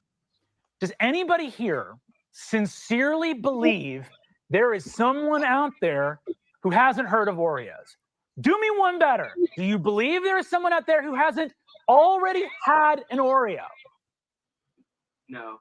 Then what are we doing? Uh-oh, what's this? It's the new Bizarro line from Oreos, putting the fun back into functionally the same cookie with the new Inside Out Oreo. You got cream on the outside with crunchy cookie in the middle. God. With the Oops All Letters Oreo, you've got a package of just the part of the cookie that says Oreo on it. And with the Dodecatuple Stuffed Oreo. Enough. Enough. The madness stops here. Do you see that there is nowhere else to go? And Alexander wept, for there were no more worlds to conquer. We done did the good cookie that everybody liked, and now we get to go home. Can you at least just look at these billboard and bus stop samples? What do we need a billboard for? What do we need a billboard for? You know where a billboard is? Every cookie aisle in the world. I've never been to a grocery store and not seen half the cookie aisle choked with a sinful glut of bullshit Oreos. Now with what? You have a poison in your mind, and the fact that you can't see it makes me so sad. We work really hard. Don't. Oreo soft cookies, they're softer. They don't have as crispy of an outside. Oreo Oh, thins, yeah, they're also quite Yeah, the Oreo cakes. Yeah. cinnamon bun Oreos, cinnamon latte Oreos. You are a babbling fool, and we have built a temple to madness. Filled cupcake Oreos. He's got a good Just point, he muffin Oreo.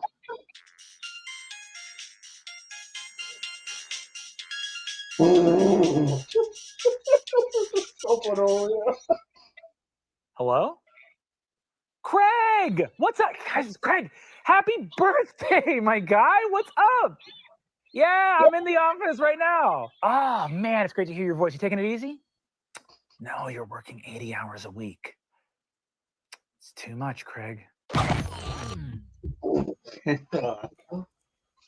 Bluetooth. It tastes exactly like an Oreo. Because it is one. I got one. All right, go ahead. What Brennan Lee Mulligan loses his mind on Game Changer. Yeah, he's hilarious. He's absolutely which one? This one or this one? Technically that one. That one? No, second one. Okay. Brennan? I know what's going on here. I know what's going on here. Okay? I do. Do you? And if you want me to wander backstage to spill the beans... I mean, there's really no need for us to do that because... It's the final question, these other right? two are in the loop. So they're in the loop. I'm the only one out of the loop, it would seem. And if we check my point total here, I don't need to walk to the front because I know what it is. It's a big old goose egg, gang.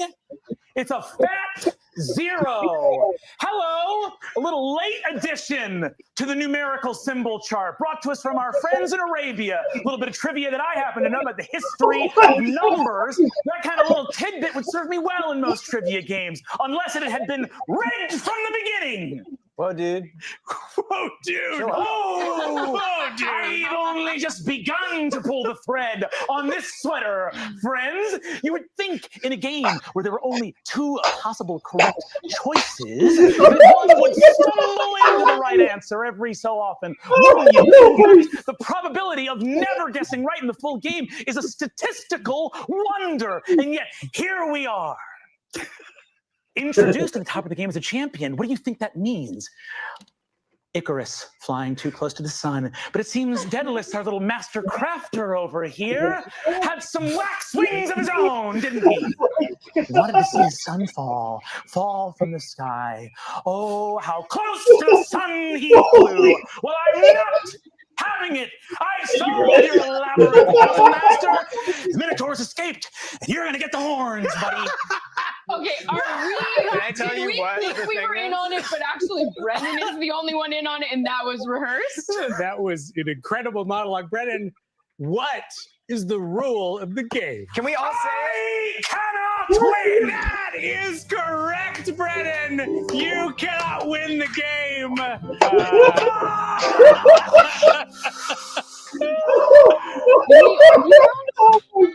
No, we only got 2. God damn it! What'd you think, Anthony? Oh my god! I didn't understand any of that. Basically, like, okay, Brennan Lee Mulligan, who, along with everybody else, was part of College Humor at the time, and he's one of the strongest improv comedians ever, and he was known for making these series of CEO shorts. It actually started off. Remember the Tide Pod bullshit from a few years ago? He essentially posed as the CEO of Tide, trying to tell everybody that do not eat Tide Pods because it's fucking dope, right? And like so on, they decided to create a series of CEO videos from multiple companies, from Tide to Venmo to ABC News. I think he did one on College Humor, which is now called Dropout. Funny enough, and he became one of the strongest improv comedians I've ever seen, as you just saw with the Oreo CEO. I just wanted to play that for you because I got nothing else to talk about right now. I think I met my quota. I did my little rant on Microsoft and jury selection. Yeah, But, I ranted on the ridiculously jam-packed March. And I kind of already mentioned a few thoughts my own on a few things. Yeah. I guess the only thing I'll maybe really mention is, I know we were trying to look at the list, but I guess I was watching Angry Joe's top 10 disappointing games, and the ones I at least mentioned the most, I already mentioned Starfield, but the 2 other ones, one I can honestly understand, and one that actually shocked me, but after he mentioned it, is actually kind of starting on how I feel about it. First one was Destiny 2 Lightfall, which for some reason, and I don't know why, but he kept calling it Lightbringer, even in like the title, even though that's not what it's called. It's called Lightfall. And okay, I'm someone who has a bit of a rocky history when it comes to Destiny. Like sometimes I enjoy like I've been there since like the beginning, or then kind of skip that Rise of Iron expansion in the first one, and then for Destiny 2, I think actually I did every single expansion at the very least in terms of the main quest.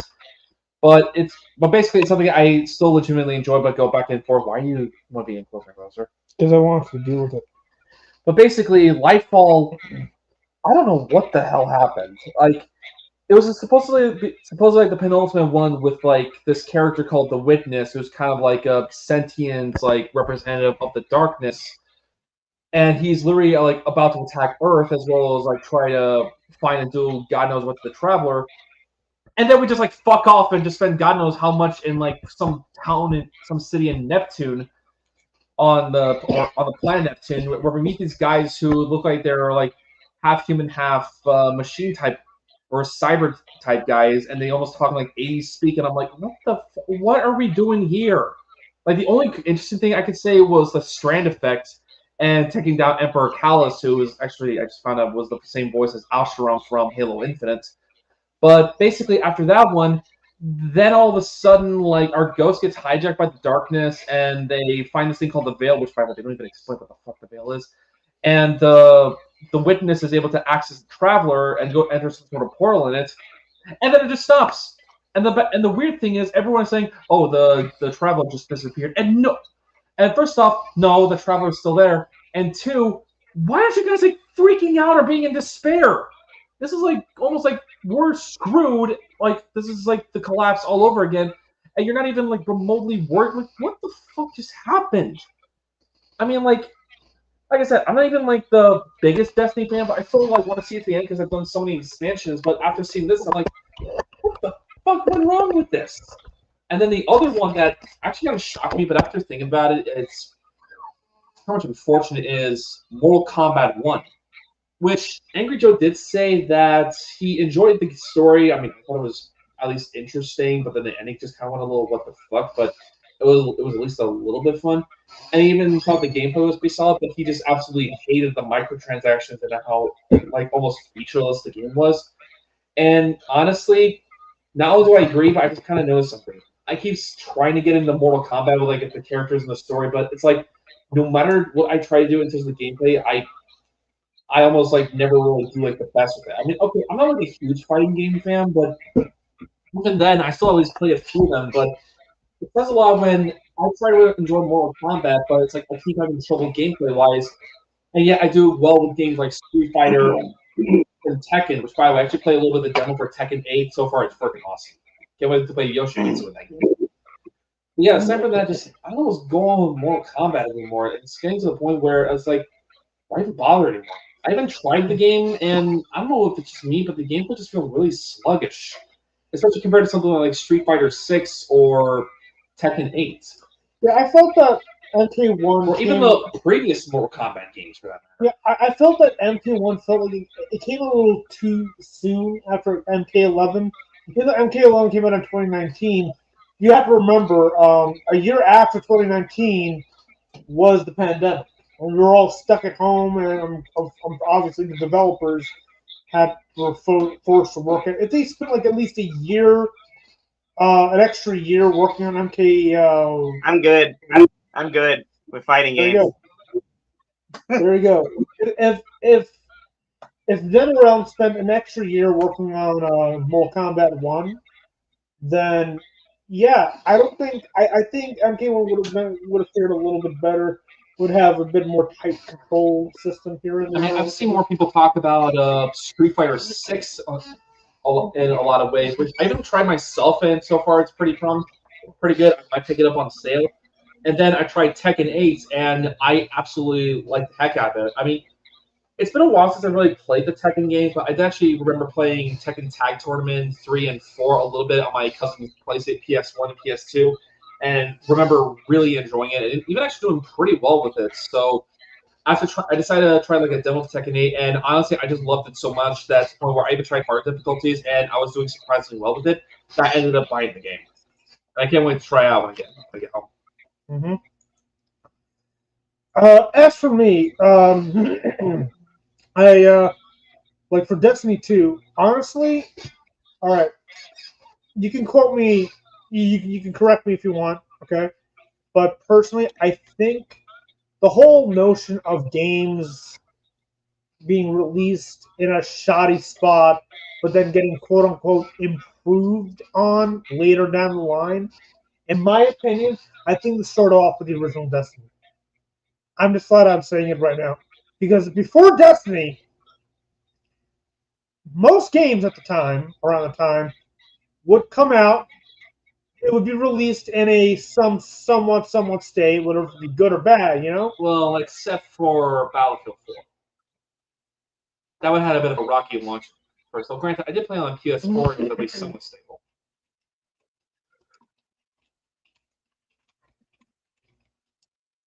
Yeah. But yeah, I tried Destiny when it first came out, and I kind of saw what they were doing. I was expecting like a sequel, but instead it kept releasing expansion after expansion after expansion after expansion. I'm like, I'm done. I'm done. Honestly, as someone who's actually played a lot of it, I'll always just kind of give a quick rundown of what I thought of each one. First, base game, barely fucking anything, though I will admit the Vault of Glass raid was kind of cool. Dark Below was interesting, but just kind of Hospital was one thing where it got a little bit better, and I thought the Prison of Eldritch was pretty cool. I mean, the fight with Skolas was one of the most intense battles I had in a while. Kraken King was fucking awesome. Like, I know there's going to be some issues here and there, but overall, it was one of the first Destiny peak, in my opinion. Never played Rise of Iron. Destiny 2, I think, had a little bit more in terms of its base game, but was still kind of lacking in some areas. Curse of Osiris was kind of interesting. It was kind of cool to see Osiris for the first time, especially hearing him voiced by Dead Fair, which I remember seeing him in the Mummy film, so it was kind of just cool to see him again. Warmind had fuck all. Nothing happened in that one. Forsaken was good at the expense of killing all the only characters I freaking liked, Kate 6. Shadowkeep was interesting in concept, especially bringing back old enemies. Like, basically, a friend of mine also really enjoyed the game a little bit, and she kind of remember getting spooked by Crota, that one hive boss or something. And when he came back in, it kind of spooked her. For me, it was Skolas from House of Wolves, the big fallen dude, and I almost like froze up for a little bit before I tried to take him out. Then it was Beyond Light, which came around 2020, and for the most part was all right. Then, trying to think what else. I don't think there was anything in 2021. Then there was Witch Queen, which was kind of a little cool with Hive actually getting light powers. And then Lightfall just came and just completely fucked it up. At this point, I'm wondering whether or not the final shape is going to be the equivalent of Warcraft's Battle for Azeroth in terms of how bad the expansion is. But I'm just waiting. I'm waiting for everything to get released as a complete package. What do you think I fucking did for Cyberpunk? I gotta stop doing that. Honestly, I don't even know if we're gonna even do a fucking marathon now because of all the layoffs. Yeah, like they need honestly, I mentioned this to him yesterday when we were talking about this, but I personally think that Bungie needs to come up with a new idea.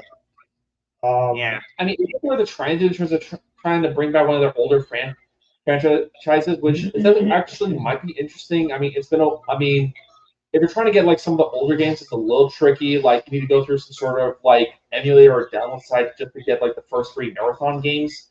And I don't know what's going on with Myth and you want to another game called Oni, but I think it's on PS2. You maybe try to get that one.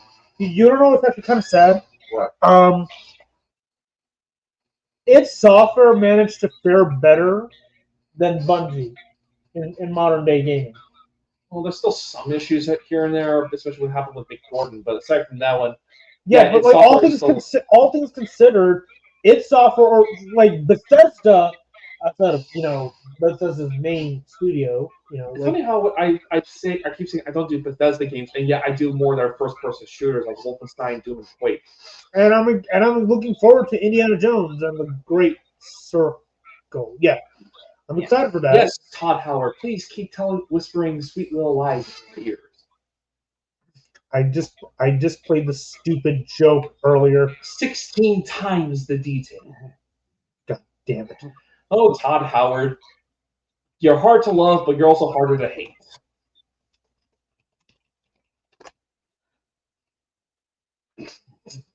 16 times the detail.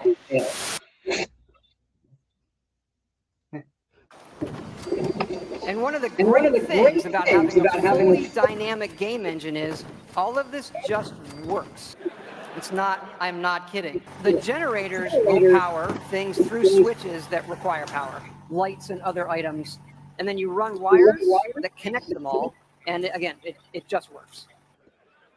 All of this just works. All of this just works. Then how come my spaceship doesn't work, Todd? Actually, you know what's even more sad? It is 4 times the size with no of Fallout 4. I did a better features all the rendering, lighting, and landscape technology. It allows us to have 16 times the detail and even view distant weather systems across the map. I read on the internet that our games have had a few bugs. All of this just works. It's not a bug. I'm not kidding. Because I would like to have complete, total control of my spaceship, Todd. Not just watch it in cutscenes. I would like to have complete control of my ships. Damn it! Whatever. We're cutting it close anyway. Plus, we need to meet Mike over. Yeah. Mike. Anyway, I think we've covered all of our bases for today. We watched a couple of trailers. We watched some ridiculous sheets. And we watched Brian Mulligan or something. What? Brendan Mulligan completely lose his shit going, I can't win! Hey, jeez. We're away, god damn it. And I got the yell, why am I naked, Zack Snyder? Yeah, it's like, hey, the good guys would. Why am I naked? Yeah, that's Rebel Moon 1 in a nutshell. But yeah. Fly me.